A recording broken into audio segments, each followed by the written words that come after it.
Hello, everyone. My name is Diego Forte. I work for the University of the Savior and the National Service of Food Sanity and Quality in Argentina.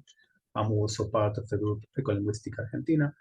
And today I want to make a brief introduction to my work on ecolinguistics and colonial identities in Latin American countries.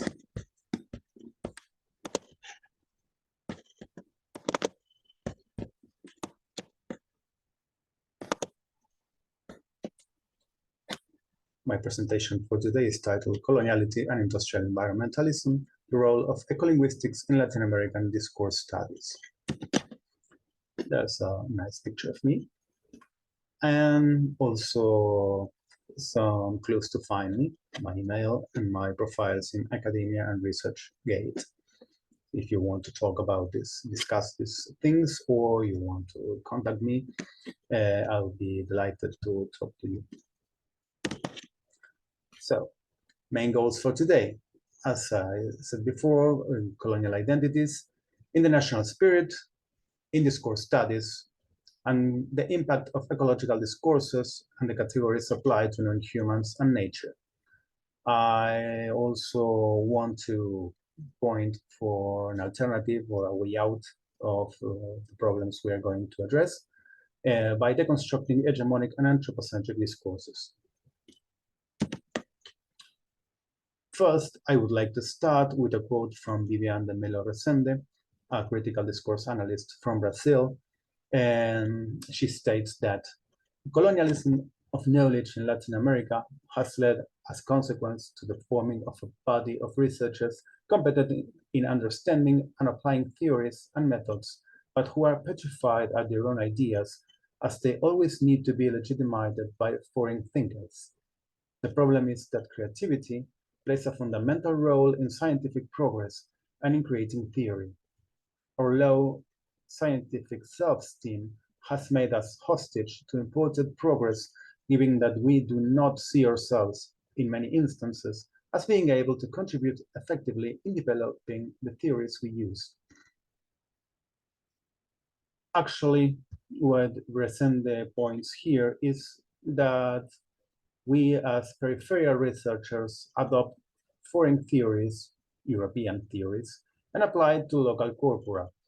Our main contribution usually is related to analyze local problems with theoretical tools imported from central countries. And that, as we are about to see, is not just a problem in discourse studies, but on part of the national spirits and the politics discourse. Critical discourse studies in Latin America has a strong tradition, starting with Eliseo Verón in 1968, Adolfo Prieto in 1973, and the courses, the work developed by the Linguistic and Literary Studies Department in the Mexico College in '76. These are the first big works in the region. Also, we must add all the work made by Brazilian researchers following the French tradition. Eliseo Verón, an Argentinian researcher that made most of his career in France, and his first work, Behavior, Structure, and Communication, are one of the cornerstones of the theory, semiotic and linguistic critical theories in the area. Also, Adolfo Prieto, who later devoted his work to literature, but in '73 he held the chair of linguistics and semiotics in the University of Buenos Aires, presenting a very critical discourse theory and critical orientation to discourse studies. The Colegio de México, or Mexico College, in '76 made a big introduction to Greimas theories starting a strong tradition in semiotic and critical semiotics and critical linguistics. Elvira Arnoux, another Argentinian researcher, mentioned that discourse analysis has reached a great level of development and a particular profile in Latin America, motivated by the history of the continent, the positioning of researchers, and the strong presence of language sciences in its academic and educational institutions. Its specificity, beyond national traditions, is based on the scope of the works, the strength and continuity of the organizations that bind them together, and many of the networks that are formed, and on the shared tasks. Barros stated that semiotic studies in South America are no longer peripheral, but part of a semiotics in capital letters. So, besides the coloniality, there seems to be some kind of pride in the work they all developed. But in any case, what we are doing mostly is to apply these foreign theories to local corpora and work on local problems, assuming in an international validity of the European theories. So, European theories has a strong influence in discourse studies and CDA in Latin America. Sorry. As we have mentioned, the works of Greimas, also Péchet and the whole French school, critical linguistics and critical discourse analysis has had a huge impact in the region with the works of researchers such as Fowler and the whole group of critical linguistics. Actually, Hodge-Kress Language as Ideology is a book that nowadays has a very big influence. Fairclough and Language and Social Change is another work that has had a huge impact. And of course, all that Van Dijk has developed regarding linguistics and ideology. In this regard, Resende again mentions that despite an already consolidated tradition of discursive studies in Latin America, with a prominent position in postgraduate programs in the area of literature and linguistics, and the pulsating calendar of annual events in the area, it can be said that there is a lot of application of the imported knowledge and little local theoretical or methodological creativity. Discourse studies in Brazil are basically divided into two major lines: French discourse analysis and English discourse analysis. As we have mentioned, this is valid for the whole region. Only the names by which we know these strands of discursive studies already tell us about the coloniality of the field. This coloniality of discourse knowledge, more immediately, means a great effort to apply theories considered universally valid and little modified in the situated context, but it also has implications for being a discourse analyst in this place of subalternity in the academic field, this space that Latin American discourse researchers occupy in relation to our peers from the global north, and on the power to think of theoretical alternatives. This is the point we want to signal to strongly mark the coloniality in the minds of the researchers, but that correlates with the coloniality of the local discourses, not necessarily academic. We are going to see how this coloniality operates in ecological and environmental perspectives, not only in research areas, but in the common sense of the inhabitants and the governments. As an example, we are going to show the case of Argentina. Current president of Argentina, Alberto Fernandez, a few years ago stated publicly that to face the climate problem is a moral must.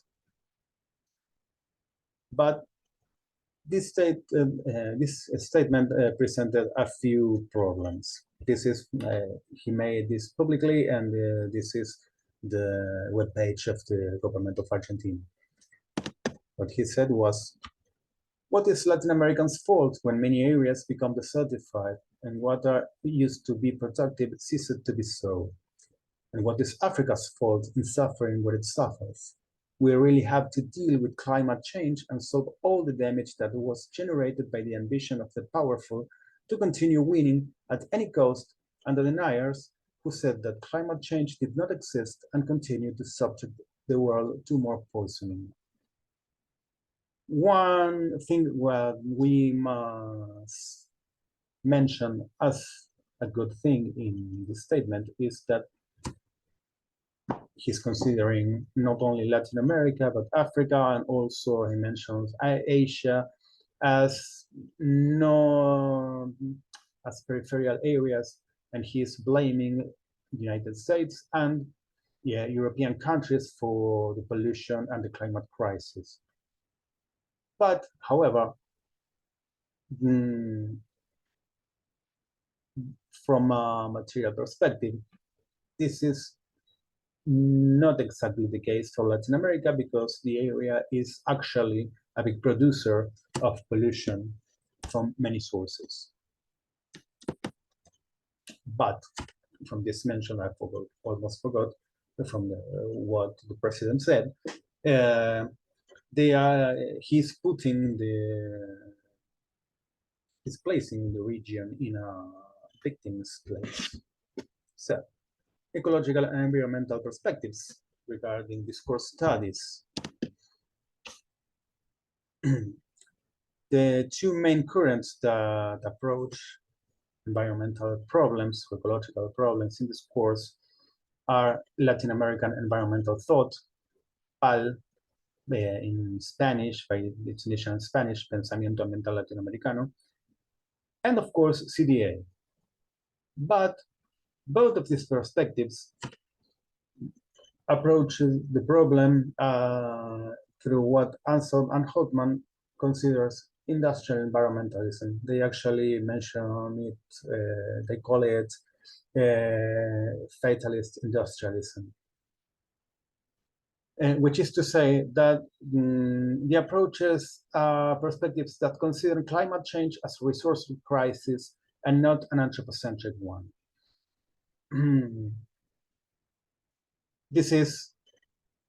We are not going to deconstruct the whole model and change our model, not in materiality, not discursively, but we are going to continue producing in the same way and see if we can find a way out through the same logic that brought us here. And this is obviously valid not just for regions like Latin America, but also for Europe and the United States. Corbetta et al. Are part of the group of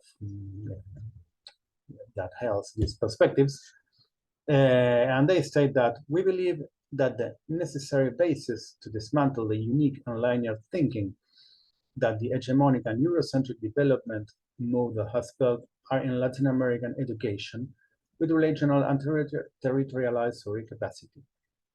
Thought in its most integrative and plural sense, an environmental education supported by a conceptual matrix that has as structuring access the complexity of interdisciplinary, the thematic transversality of the environmental, the dialogue of knowledge, environmental ethics, in order to assume the challenge of a new civilizing ethos.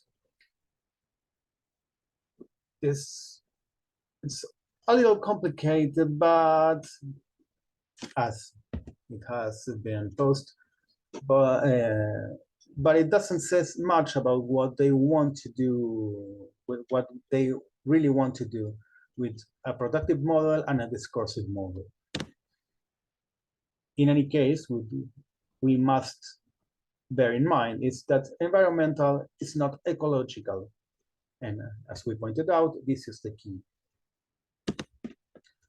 And we have to take our mask out and think that if we are talking about environment, we are talking about the areas we considered useful for human life and not thinking about humans as a part of an ecosystem.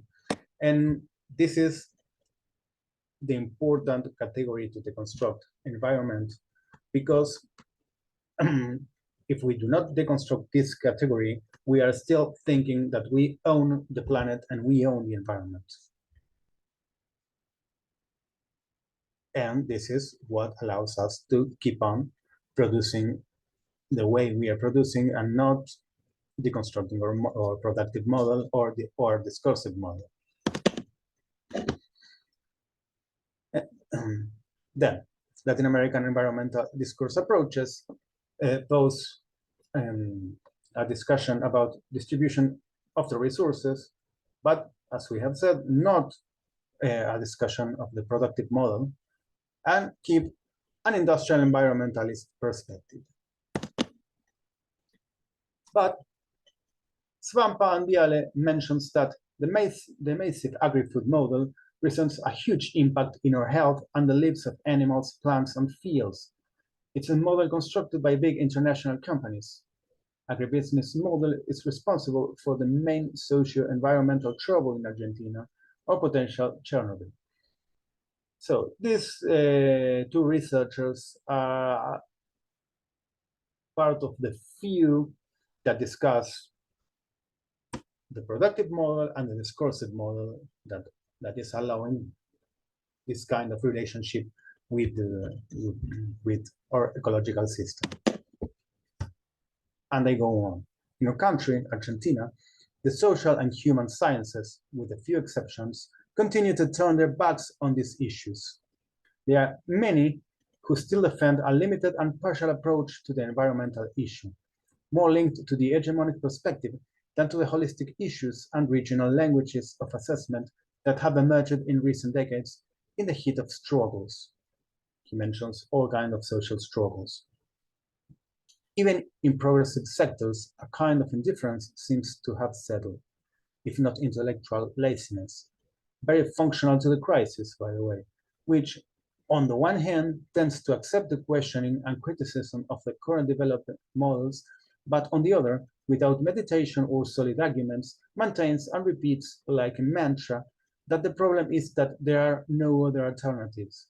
And this is what the current discursive model states, that there are no other alternatives. This is the industrial environmentalism. This is what the Ministry of Environment and Sustainable Development of Argentina mentioned in 2018 as the sources of pollution in the country. Sorry for use the Spanish graphic, but I wanted to put exactly what the ministry put on their page. Agriculture and animal farming represents the 39%, as the energy production represents the 53%. In red, the energy, and in blue, the agriculture and animal farming. Home residues and industrial processes, according to the ministry, represent only 4% each of the pollution production. These are official numbers. So, considering that one of the main industries in the region is agriculture and animal farming, 39% of the part of pollution production is not what the president said. We are not responsible. Yeah, we kindly are. 39 is a huge number for the region. So, by killing animals, we are killing ourselves and our ecosystem. And how do we get out of this? First of all, we have to start considering that we are not alone and we do not own the planet, and other species has the same rights we have to respect the ecosystem. Then, transversal perspective in discourse studies seems to be the most elaborated way to get out of the problem.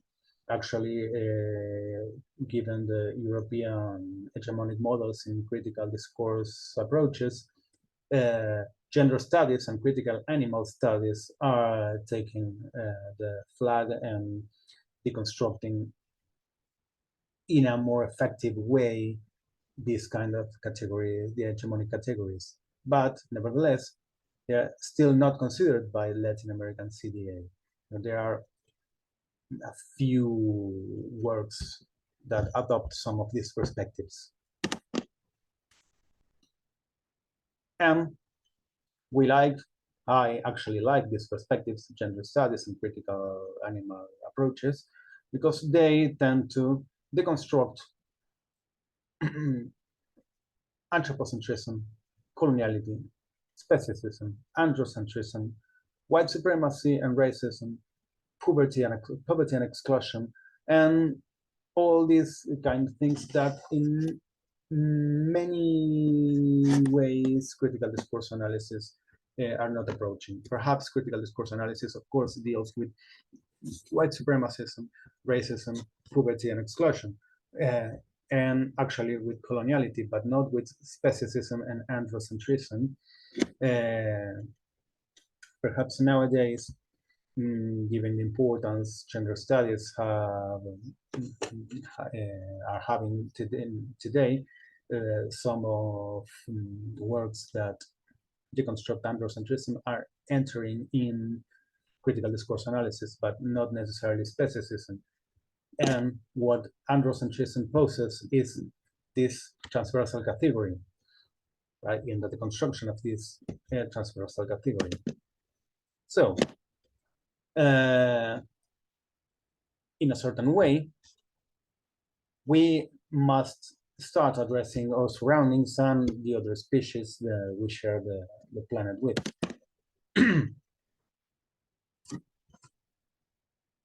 Then, anthropocentrism and Eurocentric thinking are one of the two main categories that allow to enter and deconstruct categories like human, white, male, Christian, heterosexual.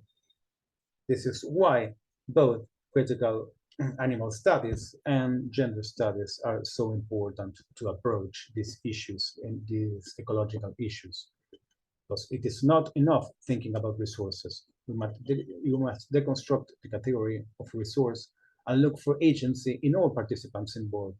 And the different agency the different humans have, but also the agency other species has.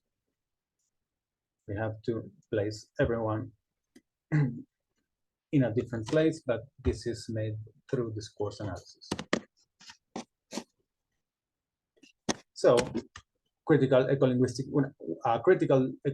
perspective allows to consider we humans are part of an ecosystem and not the owners of it. Also consider that environment is a small category that does not reflect the real scope of the crisis.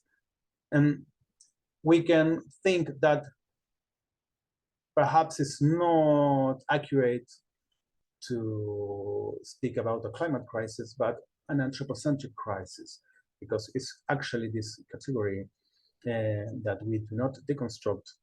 And what is key to understand discursively that we are constructing our oppositions as if we are owners and we have a complete control of what is happening in the planet. So more or less, this is all what I wanted to say today. And of course, it's a brief introduction. And any questions or whatever you want me to say, I would be glad to hear you. Thank you very much.